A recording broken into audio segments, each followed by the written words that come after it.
can't sleep, trapped in my own mind. Anxiety. Drowning in the darkness, just can't see the light. Depression.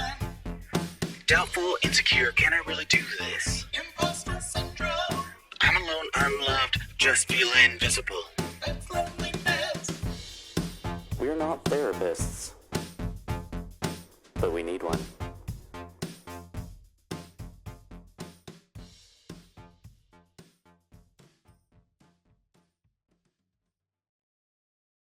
Hello, and welcome to We're Not Therapists, but we need one.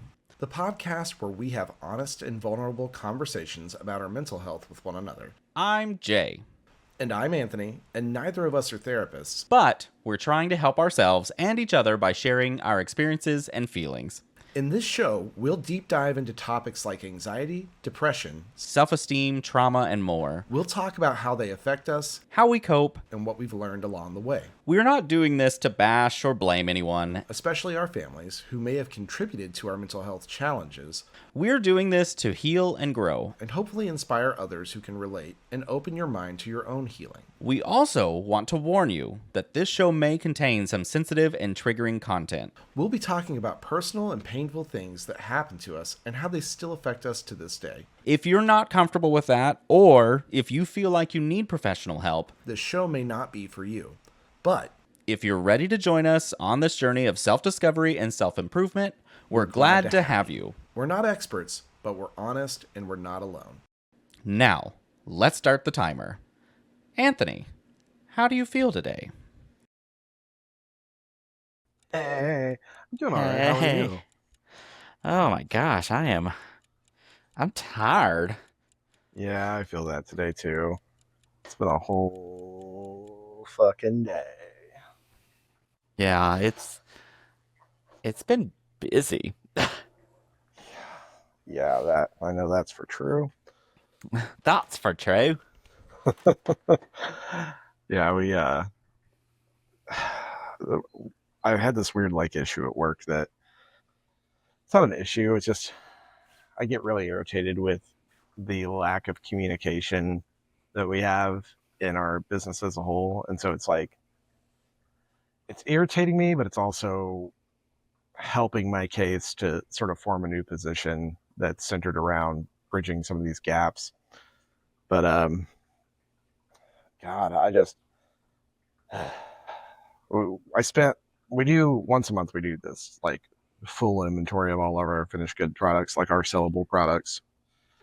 And our largest production site usually has about 5,000-ish skids of product on hand at any given time. And it turns out they were reworking 400 plus of those, but they didn't put any of them into the quality location system to basically say hey, we're reworking these, so we're pulling them out of general stock because they're not sellable right now. And anyways, they didn't do that because, and I quote, that would have been a lot of work. Sounds right. And so I have since been chasing my tail trying to fix their shit. So it's created a lot of work for me. And so anyways, I am just I've let it be known that I have severe irritation, but I also have a meeting with my boss tomorrow about that, and also basically creating a sort of analyst role to watch for things like this. Oh, well, that's fun. Yeah, well, should be. Should be. I'm already being used as an analyst, which is fine, but because I like the work, but I don't get paid like an analyst. And so I'm going to talk to him about that too, because I get requests for reports. People request me to build reports for them. And I don't mind because I like doing it, but I'm not getting paid like an analyst should be paid. Right. So anyways. That sounds really normal. It's very normal. Yeah. So that's been my irritation of the week. What's your irritation of the week? So really I've been good. It's just been everything's hectic. Work is very busy. Personal life is very busy. Yeah. It's been a lot. Yeah, I I keep feel saying that. because I'm just like sitting here going, what is going on? But I have like, The hallmark of oh, somebody who is busy. yeah. I have my vacation coming up in roughly 5 weeks. Nice. Good. And so I decided to really just like commit a ton of my time to, well, not a ton of my time, but every weekday to gym time now. Yes, I do that as well. Because I was like, all right, you're going to go to the gym and you're going to watch what you're eating for just 5 weeks. Like, all you have to do is fight hard for 5 weeks. And you should be a little bit better by the cruise. And then, like, after that, you don't have to fight quite as hard, but get down to where you want and then just maintain yourself. That's all you have to do. I love those conversations with yourself in your head that are like, that's all. That's all you got to do. That's it. That's all you got to And do. it's You like just these colossally difficult things, like notoriously difficult things, like going to the gym regularly. You just literally have to sacrifice hours of your life on a regular basis Right. to just stop being such a fat little fuck all the time. Like, I don't know what's so hard about that. What's your problem, right? Yeah. Yeah. I mean, it's super easy. It's the whole reason why that's almost never anybody's New Year's resolution, because they can just make those changes whenever they want. Yeah, exactly. You get it. I know, because I go to the gym every fucking day, and sometimes, Jay, I hate it. Um, Um, so to be Most fair, of the time I don't, but I've been using my apartment gym for a long time, which, it's small and it was a really, really good, I call it a starter gym because it had good decent equipment for starting, and it kind of got me comfortable with myself without the, I don't know, especially for someone who is still a little like gym self-conscious. yeah. Well, I Uh, mean, God, who isn't? I it swear. it it got me more comfortable with doing this. And now I have joined like an official real gym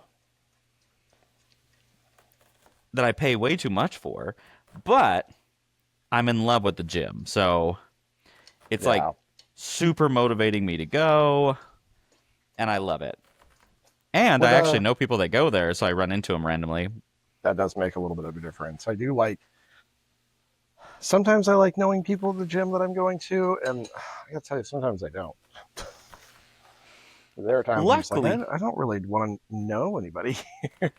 luckily, these are not people that want to like stand and talk forever. Oh, good.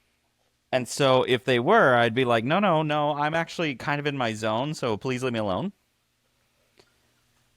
Because as we've talked about on our other show, my taste in gym music is atrocious, and it makes me kind of a douchey bro when I'm at the gym. So I just want to, I don't want to be in my douche bro zone trying to communicate with my friends. I mean, I'm usually not a douche, but there is like I get in my head space a lot where I'm like, okay, you can do this. I'm sitting there like motivating myself. And it's not like the most, it's not the best headspace to be in whenever you want to have a nice, delightful conversation. Yeah, like yeah, And so I get it. I was sitting there on the treadmill today and listening to, God, I can't even fucking remember some song on my playlist. And I was just in it to win it, man. And I hate the treadmill. So I have to be in a headspace that lets me sort of forget that I'm on the treadmill, I guess. And anyways, I caught a look at myself in the mirror, and I was walking with all the confidence of a straight white man who was born into a billionaire family. so that's actually why I like my gym playlist. It gives me this perfect walk where I feel in the zone really well, and like I look up and I'm like, wow, I like look like I know what I'm doing. That's, funny thing about that is that at the gym, I actually do know what I'm doing. I just, Now, most of the I time, mean, I now don't I feel do. like I'm very in shape compared to everybody else, I guess. and I do end up comparing myself to other people on there, which I think is pretty normal for a lot of people. But Have you ever ran your weights through ChatGPT? Like what you're uh, lifting and no, no. I One of my coworkers does a lot of Chat GPT workout like consulting, and he swears by it. I just, I don't know. I feel like I just I'm in a certain place. I don't know. Anyways, go on with what your point was, because surely you were going somewhere with that. well, I was just meaning that I'm also going to swear by the ChatGPT life because I use it for let's turn my fan on. I use it for basically tracking what I do. Right. And so I have it help me design a schedule, and if I don't like what it does, I say, no, let's not do that. Or, like, I don't like doing things where I need a spotter and things like that. Yeah. So I'm like, okay, make this machine based, blah blah blah blah blah. And also on top of that, well, I don't know what's in there.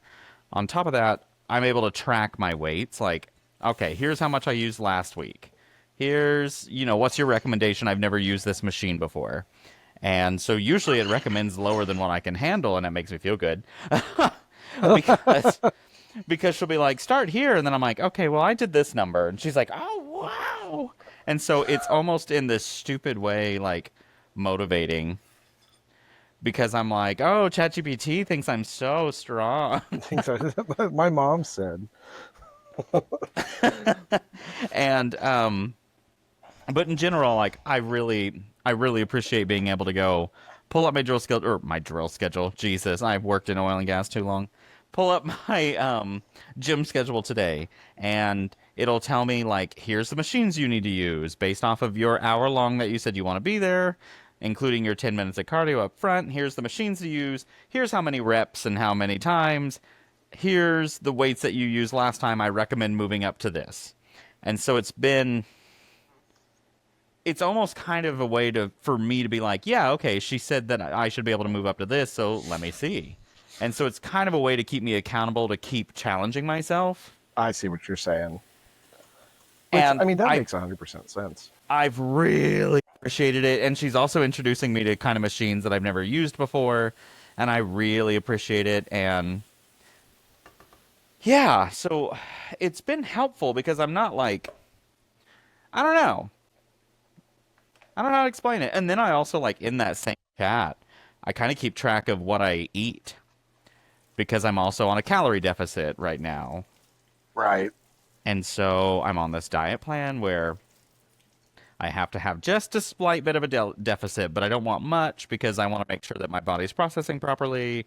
And so, like, it's done a really good job at recommending, like, what I should eat after I work out. Like when to eat and stuff like that to benefit my body most for the gym and after the gym. And I don't know, it's felt super nice. Like I feel really in control with what I'm doing for somebody who never really went to the gym much ever in his life to do only anything but cardio.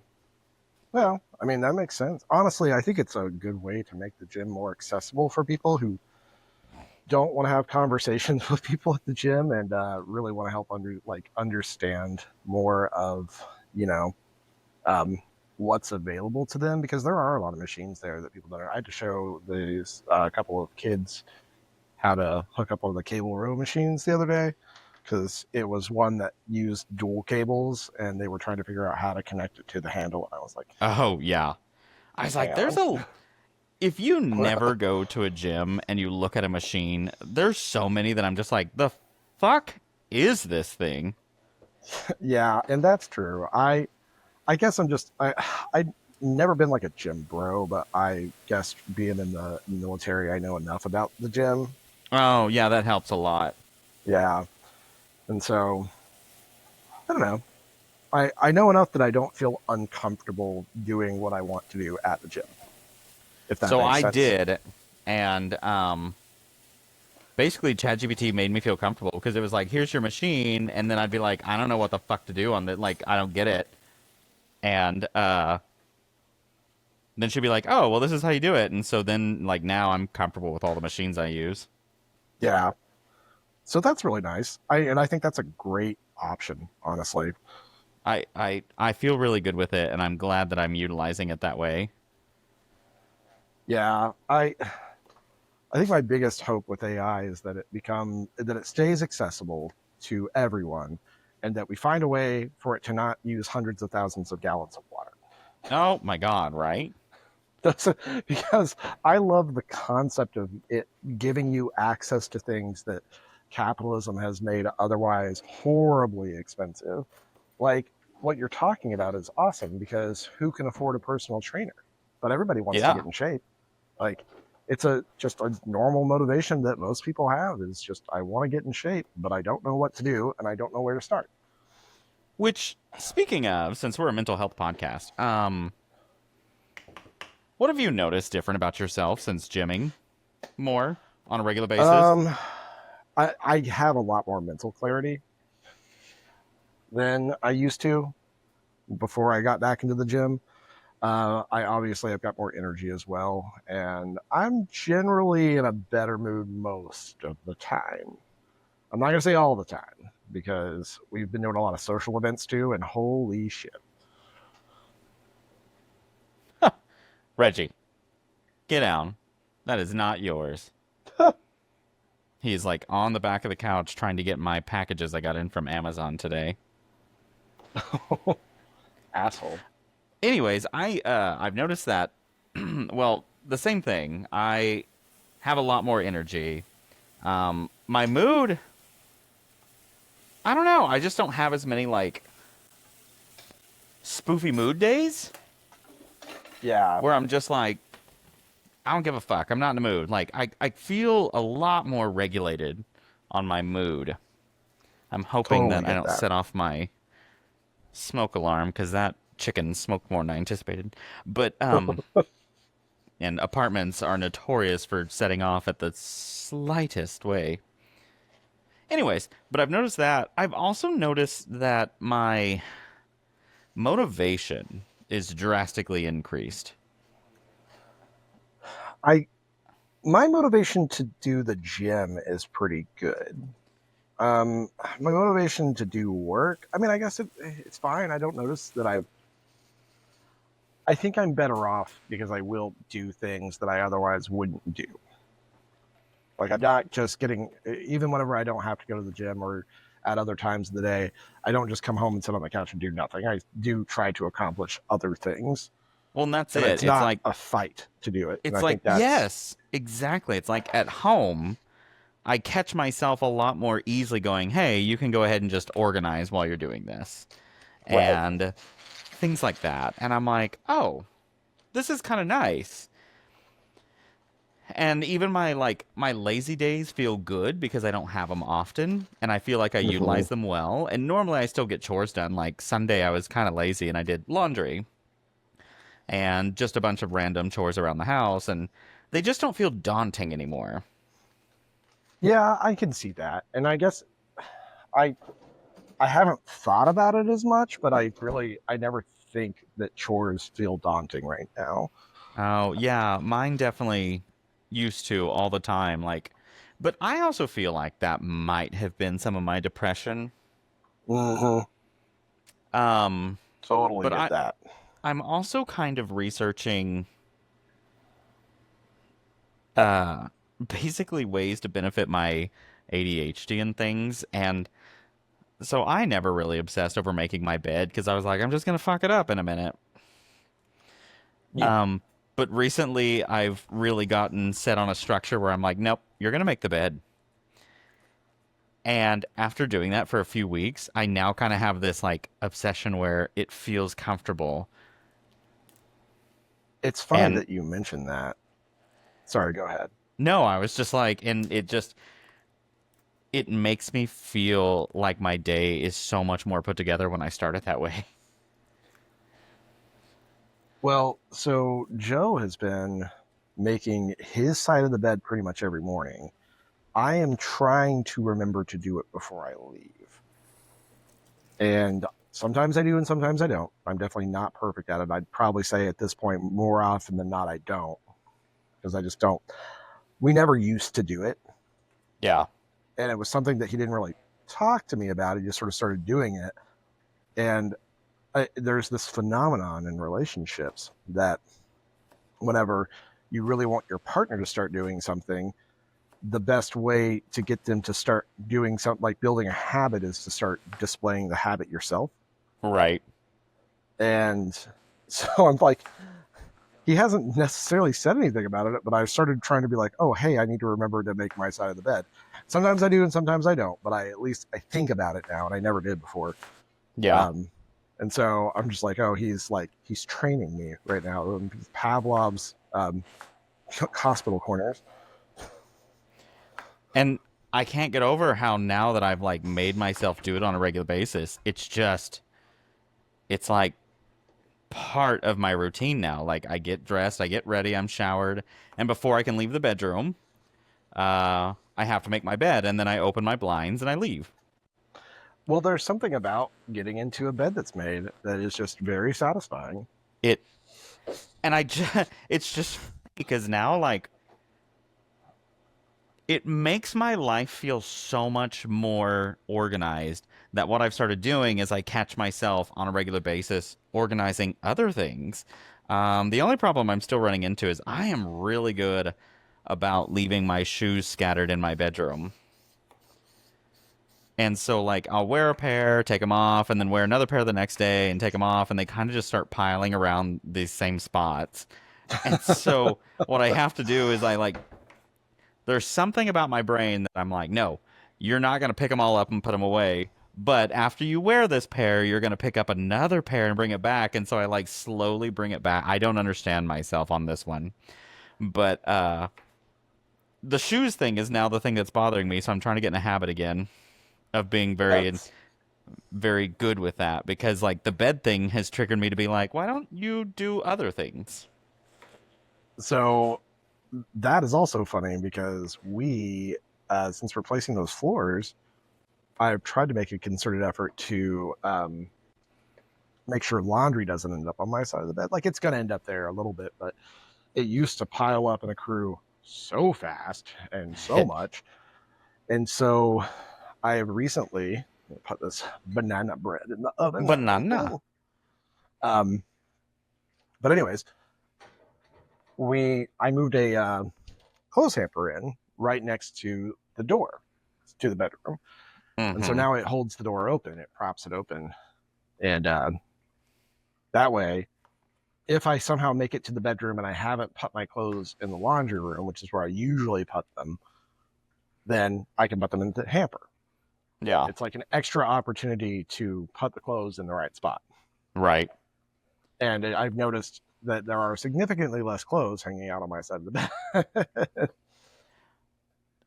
It's funny, like dirty clothing, I am obsessive about because I pre-divide all my stuff. I have multiple baskets in my closet, and so like basically my laundry's pre-divided as I go. And then when one basket fills up, I just run that load. Or if I'm like running out of underwear, then I'll be like, okay, time to run this basket. So that has I've loved that. It's made laundry not feel daunting because it's just like, oh, grab the basket and run. Right. It does make it easier to put away your laundry. Because you're like, oh yeah, I only have to do this one load. Where I'm still struggling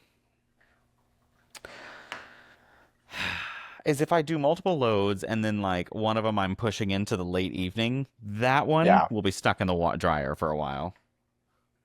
Unless it's like delicates, like my dress shirts and all that stuff, or my like nicer shirts. I will say our current big thing that we don't do is fold laundry in any sort of a timely manner, because what ends up happening, because of the few amount of guests that we ever have at the house and how far back in the corner that guest room is, put the laundry on top of the guest bed and it sort of lives there because nobody's ever in there. Yeah, I have cats, so I know it's a very different situation for us because we have two dogs, and I just make sure they can't go in there for Yeah. any reason whatsoever. But I mean, it gets done. I feel like I like doing the laundry. I hate folding the laundry. I hate hanging my nice stuff. Actually, I hate hanging things at all. But like putting away underwear, towels, stuff like that, love it. Doesn't bother me at all. I'm actually not as bad with socks as I used to be. It's really just hanging up clothing. I hate it. Yeah, I get that because I hate hanging up clothing. I hate folding shirts because he's not like overly particular about how shirts are folded, but he's way better at it than I am. And not and I promise you, listener, I'm not one of those people who's like, you're better at it than me, and I'm just trying not really hard not to do it good so I don't have to do it. But it is like a thing that I'm not as good at as he is, and I cannot get it down for some reason. He does those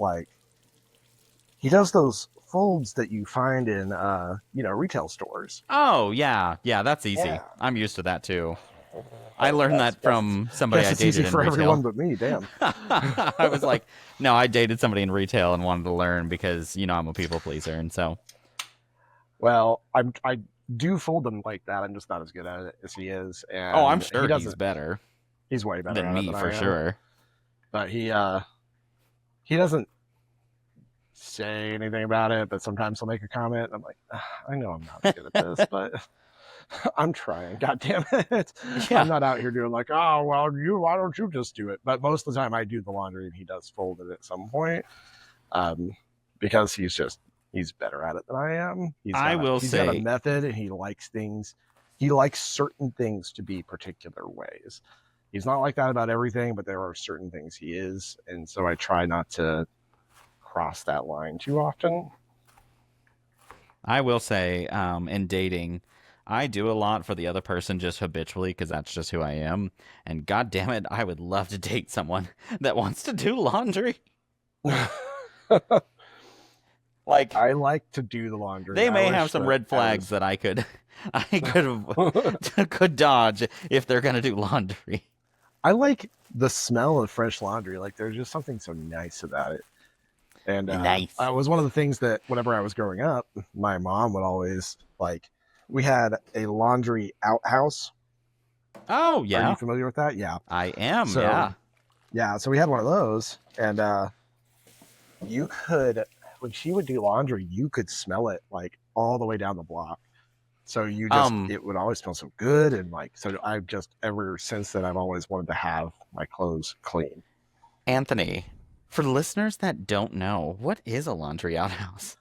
So a laundry outhouse is kind of exactly what it sounds like. It was a detached building where we had sort of like a storage shed, but it also had our washer and dryer hookups.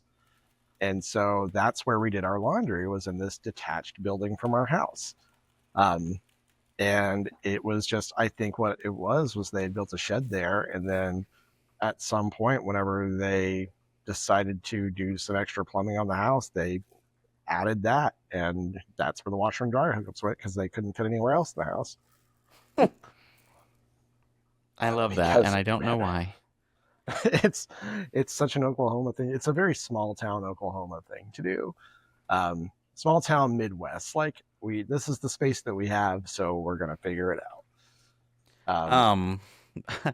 I laugh because my grandma always tells a story about the traveling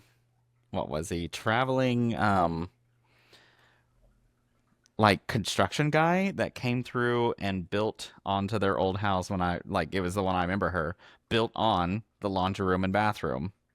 That is so crazy. Because traveling construction guy. He was a traveling construction guy that would build on stuff and put in plumbing for people, because when my mom was a kid, they had an outhouse, and my mom was born in 1959. Oh, that's it's funny that you say that, because my dad was born in 1958. I don't think they had an outhouse, so I think my grandpa had come up a little bit in the world by the time my dad was born. But my grandfather was one of those people who hunted in the backwoods of Arkansas, skinned raccoons, and sold their pelts. And so like he was such a project guy where he would do like he made wine. He never drank a drop in his life, but he made wine because he could. Yeah, why not? Yeah, it's wild. So but no, my great grandma and my grandma on my mom's side both definitely had outhouses when they were growing up, and like the stories they tell, it's insane. Oh, I know. That But it that is was my wild to mom. think like one generation removed was still outhouses. Yeah. Oh my God. Right. It's just crazy because you think that bathrooms are sort of an immutable fact of life in modern society, and Right. turns out they are kind of a little bit more recently everywhere. Huh. I think my poor little salt thing is. I think a little charging pin on it broke. Oh no. I'm sad because I really. Oh God damn it! And my pepper's out now. I'm not having a day, guys. I made that banana bread, and now I'm like, fuck, I thought I was going to make something else, but I don't remember what it was. Oh man, I want dessert so bad. Although I guess technically last night I had a little bit of orange sherbet because I had room in my deficit still. We bought this. What is it? It's going to drive me crazy. Italian orange sherbet, but I don't know. It's whatever it is. It's really, really fucking good. Well, I'm not going to put a whole bunch of pepper in here because it looks like I'm going to have to buy new ones. And on that note, we're at 30 minutes. All right. Well, join us next week whenever this banana bread won't be done by then. So Join us next week when Jay is still struggling just like when he left this week. see you then. Bye, guys. And we're out of time. Thank you for joining us today on our show. As you can see, therapy is not always easy, but it can be very rewarding and healing. If you want to follow our journey and see how we progress, tune in next episode for the continuation of We're Not Therapists, but We Need One. Join us on our socials, TikTok, Facebook, Threads, and Instagram, and email us at nopenotttherapists@gmail.com. That's NOPENOTTHERAPISTS We would love to hear your thoughts on our journey, or any questions you have that we can help answer. Until then, stay safe. mental health is a serious and important issue that affects millions of people around the world. If you or someone you know is struggling with depression, anxiety, trauma, or have any other mental health conditions, you're not alone, and there is help available. You don't have to suffer in silence or feel ashamed of your feelings. There are many resources and support networks that can help you cope and heal. Here are just a few. The Crisis Text Line, which is a 24/7 service that connects you to trained crisis counselors who can help you with any type of emotional crisis. You can text HOME to 741-741 in the US or Canada, or 85258 in the UK, or 50808 in Ireland. You can also visit crisistextline.org for more information. The National Suicide Prevention Lifeline, which is a 24/7 service that provides free and confidential support for people in distress, as well as prevention and crisis resources. You can call them at 1-800-273-8255 or chat online at suicidepreventionlifeline.org. The Headspace app, which is a meditation and mindfulness app that can help you reduce stress, improve your mood, and enhance your well-being. The app offers guided meditations, breathing exercises, sleep sounds, and other tools that can help you relax and cope with your emotions. You can download the app for free and try it for 10 days or subscribe for unlimited access to all features. You can find the app on the App Store or Google Play, or visit headspace.com for more information. These are just some of the resources that we have found helpful, but there are many more out there that can suit your needs or preferences. The most important thing is to reach out for help when you need it, and to know that you are not alone. Mental health is not a weakness, but a strength, and taking care of it is one of the best things you can do for yourself and your loved ones. Until next time.